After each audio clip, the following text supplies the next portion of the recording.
If someone had told me that nearly dying in a car accident would be the second worst thing to happen to me this year, I would have laughed in their face. Broken bones heal. Betrayal? That sucker sticks to your ribs. This ain't just a story about a bad marriage, it's about how I opened my eyes after 8 weeks in a coma and slowly realized the woman I thought loved me more than life itself had been screwing around while I was fighting for mine. Back in December, I got into a hell of a wreck. Ice on the highway, truck flipped, lights out. I don't remember the crash, just waking up in the hospital bed in February like someone hit rewind on my life and forgot to press play again. 2 months gone. My first thoughts weren't even about the accident. I was wondering if my wife, Heather, was okay. That should have been the first red flag. Now Heather, she's always been a real piece of work, smart, sharp-tongued, always had to have the last word. The kind of woman who makes sure everyone sees her as the perfect wife, makeup done, house spotless, social media full of blessed wife posts and inspirational quotes. We'd been together 8 years, married for 5. Things weren't always easy. She wanted more space, I wanted more time together. We bickered like any couple, but I never doubted her loyalty. Until I did. When I woke up, she was there, crying, hugging me, whispering all kinds of sweet nothings. Said she hadn't left my side. Said she was there every day. Said she quit her job to take care of me. Honestly, I was damn near moved to tears. I thought, man, I married a damn good woman. I thanked her. Told her she was my angel. But I didn't know I was thanking a damn ghost. At first, things felt normal. Well, as normal as life can feel when you're relearning how to walk and trying not to scream every time you cough with busted ribs. Heather was there in the beginning, bringing food, brushing my hair, holding my hand like we were high school sweethearts again. But that didn't last. After about a week, her visits got shorter. Then less frequent. Suddenly she had errands. Her mom was sick. The dog needed shots. Always something. And I noticed little things. Things that didn't sit right. Her phone never left her hand, but it was always face down. She used to scroll through Instagram openly, laughing at memes, tagging me in dumb jokes. Now, she guarded that thing like it held launch codes. One afternoon, she showed up wearing a necklace I'd never seen before, silver chain, blue stone, looked expensive. I asked about it. She blinked like she forgot she had it on. Said it was a gift from her sister. Funny, since her sister had been down in Mexico for the last 6 weeks. And Heather? She's the kind of woman who used to complain about wearing anything more than stud earrings. Now she's rocking jewelry like she's doing a photo shoot? I tried not to make a big deal of it. I was in no shape to argue. Still stuck in a wheelchair, not even cleared to go home yet. She was all I had, or so I thought. But I started noticing the pattern. She always came in after 5, claiming she'd been running around all day. Her hair would be done, makeup fresh, like she was headed somewhere, not just coming from home. And once, I could have sworn I smelled cologne on her. Not perfume, cologne. Like she'd been up close and personal with someone who wears too much of it. Then there was her attitude. She got snippy. Cold. Snapped at me for little things, me asking her to adjust my blanket, needing help reaching the remote. One time she even said, "You're just lucky I'm here at all." That one hit like a punch to the gut. Lucky? I'm lying in a hospital bed with a shattered leg and a catheter tube, and I'm lucky? But I let it slide. I figured she was tired. I figured I'd been a burden. It wasn't until one of the nurses, sweet older gal named Darlene, made an offhand comment that my radar really started pinging. She was helping me with my rehab exercises, playing some music from a little speaker, and said, "I think your wife played this song last week." She had us all laughing, was dancing all over the room. I froze. "Dancing?" I asked. Darlene nodded. "Oh yeah.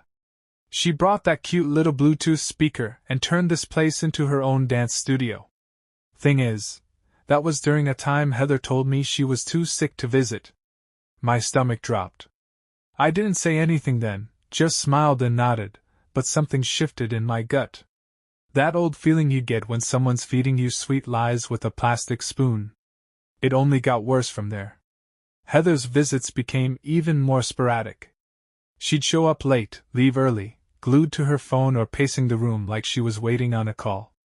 I noticed she stopped talking about our future. No more. When you get better. Talk, no more house plans or vacation dreams. It was like she was just going through the motions, and not very convincingly at that. Then, one night I called her. Just to say goodnight. She didn't answer. Called again. Straight to voicemail.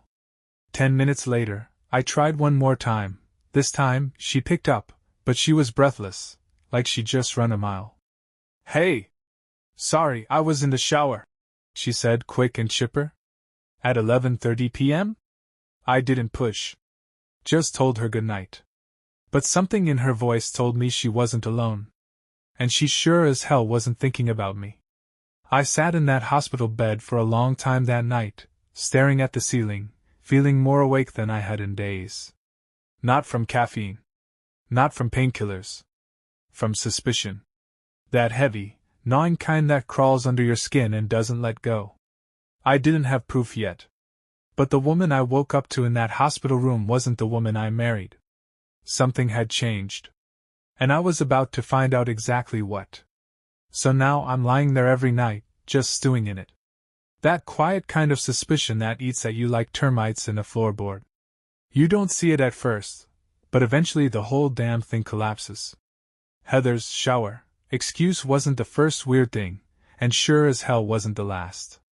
It was like once I noticed the first crack, everything else started crumbling. First thing I did? I asked the nurses how often she'd actually been there while I was under. Real polite like, didn't want to seem paranoid. One of them, this young guy named Eric who was built like a linebacker and had a heart like a teddy bear, said, "Oh, your wife? Yeah, she came by sometimes. Like once or twice a week. Usually didn't stay long. Once or twice a week? She told me she was there every damn day. Said she barely left my side." I just nodded, but inside my jaw was clenched so tight I thought I might crack a tooth. I wasn't mad at Eric. Hell, the guy was just being honest. But it was the first real confirmation that I wasn't crazy. Then came the texts. Now, I wasn't supposed to be on my phone much. Doc said screen time could mess with my focus during recovery. But hell, what else was I gonna do lying in bed all day? One afternoon, I got bored and scrolled back through my texts with Heather from around the time of the accident. That's when I noticed it. There was a 5-day stretch where she didn't text me once. Not even to say, "I love you." Not even a, "How are you?" Nothing. That was week 3 of the coma.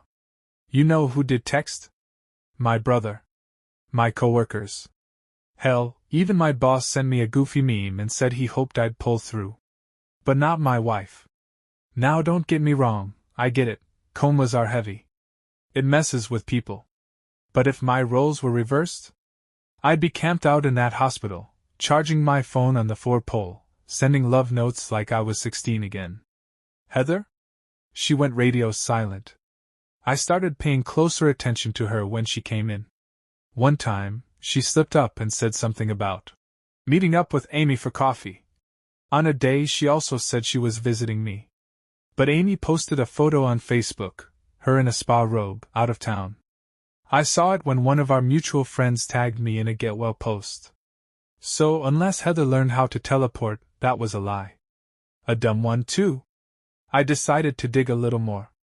My buddy Troy, guy I've known since high school, the kind who never let me down, came by for a visit. Brought me some burgers, stayed and played cards. When Heather showed up later that night, he gave her this real weird look. I caught it. I asked him about it when she left. He didn't want to talk at first. Said, "Man, it's not my place." But I pressed. Hard. Finally, he sighed and said, "Look, I don't know everything, but I saw her downtown a few weeks ago. She wasn't alone. She was with some dude. Real cozy. Holding hands, laughing. Didn't see me. I figured it was her cousin or something, until they kissed. My blood went ice cold. They kissed. I asked what he looked like. Troy just shook his head. Tall, gym type, kind of beardy. Looked like he was trying real hard to seem casual. Had that smug "I'm sleeping with someone's wife" energy. I felt sick. I didn't even know how to respond. My body was still broken from the crash, but now my damn soul felt bruised, too. I kept thinking, what kind of person waits for their spouse to be at death's door before jumping into someone else's bed? But I didn't confront her. Not yet. I wanted proof. Cold, hard, undeniable proof. If I was gonna do this, I was gonna do it right. So I started baiting her gently. Asking more questions. Pretending I was forgetful from the coma, which, honestly, wasn't too far from the truth some days. One night, I asked her how she spent New Year's Eve. She hesitated. Said she was just at home, watching a movie and crying. Said she lit a candle for me and prayed. Thing is, I already knew where she was. Troy had mentioned seeing a pic of her at a party, tagged by someone who didn't know she was supposed to be in mourning. Red dress, champagne, big smile, she didn't look like a grieving wife. She looked like a damn prom queen on a bender. So now I knew she was lying. I just didn't know how much or how deep. Every time I looked at her, I saw someone different. I saw the woman who brushed my hair and kissed my forehead while I lay unconscious. And I also saw the one who probably wiped another man's sweat off her skin before coming to my hospital bed. It all felt surreal. I wanted to scream. I wanted to cry. I wanted to rewind time and unmarry her. But I played it cool. I let her keep talking. Let her keep hanging herself with that same rope she thought was made of silk. But the final nail? That came the night I was discharged. She picked me up from the rehab center, big smile on her face, like we were about to ride off into some romantic Hallmark movie ending. Had balloons in the back seat. Said she cleaned the house top to bottom. Said she couldn't wait to have her husband home again. But when I got home, I saw something that made my heart stop. A men's hoodie on the couch. Wasn't mine. Too big, too new. Still had a faint scent, some cologne I didn't recognize. I asked her, "Whose is this?" She blinked, looked down, and said, "Oh, that's yours, babe. From before the accident." But I knew my clothes. And I sure as hell don't wear Calvin Klein sport. That's when I knew, really knew. I didn't say anything. Not yet. But I was done playing detective. I had all I needed. And the very next day, I started setting the trap. Next morning, I got up before she did. Didn't even need an alarm, just opened my eyes and knew today was the day. My body still ached like hell, but my head was clear for the first time since that damn accident. I wasn't second-guessing anymore. I wasn't hoping she'd suddenly tell me the truth or cry and beg for forgiveness. I was done. She left around 10, said she was going to get her nails done. Yeah, right. Probably had a brunch date with Beard Boy and was hoping I'd stay too drugged up to notice. Joke was on her. I'd weaned myself off those painkillers 2 days ago. Every ache, every limp, I felt it all, but it was better than feeling like a damn fool. Once she was gone, I got to work. Started digging. Phone records, credit card bills, her laptop. She always kept it, for work, but never once mentioned a job she actually did on it. Password was still my birthday. She must have been too comfortable. Too sloppy. Found it all. Emails. Pictures. Little love notes. A whole folder labeled, recipes, that was anything but. Half-naked photos. Selfies in our bathroom. Her in my flannel shirt, in my chair, smiling like the cat that ate the canary. And him, tall, beard, muscles, arms around her like he paid the mortgage. And there it was. The final nail. A message from just 3 days before, while I was sitting in my wheelchair wondering if I should bring up the cologne smell. It read, "He's starting to ask questions. I think I can keep him in the dark until I get everything sorted." That's when something in me went cold. She didn't love me. She wasn't even sorry. She was planning. She came back around noon, walked in all casual, toting some overpriced coffee and wearing a smile like she just got a promotion. Asked me if I wanted lunch. I told her no. Then I said, "Whose hoodie is that on the couch?" She paused. Blinked. Said, "Yours. You don't remember?" I just nodded toward the laptop. Didn't even need to say a word. She followed my eyes, then her face dropped. Not the kind of drop you see in movies where they cry and fall to their knees. No, she just froze. Like a kid caught with her hand in the damn cookie jar. She tried to talk, of course.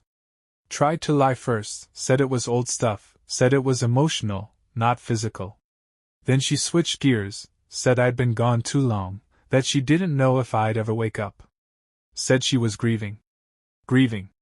While half naked in my house, smiling in selfies with a guy who wore my slippers. I didn't yell. Didn't throw anything. Didn't need to. I just stood there, told her I was leaving, and I did. Packed what I needed, called Troy, and limped my busted ass out of that house for the last time. I didn't ask for a big scene. Didn't tell her to beg. Hell, I didn't even want an apology. I just wanted peace. She kept the house. I kept the dog. That mutt was the only damn thing in that place that didn't lie to me. Funny how people show you who they are when you can't fight back. She thought I was too weak, too slow, too broken to figure it out. Guess she forgot, comas heal. Spines heal. But once a heart figures out it's been played, that never goes back to how it was. So I moved on. Filed for divorce 2 weeks later. Got myself a little place across town. Quiet, nothing fancy. Just mine. And every now and then, I'll catch myself looking over my shoulder, wondering if I missed something earlier, some sign, some hint. But truth is, she was good at lying. Real good. Just not good enough.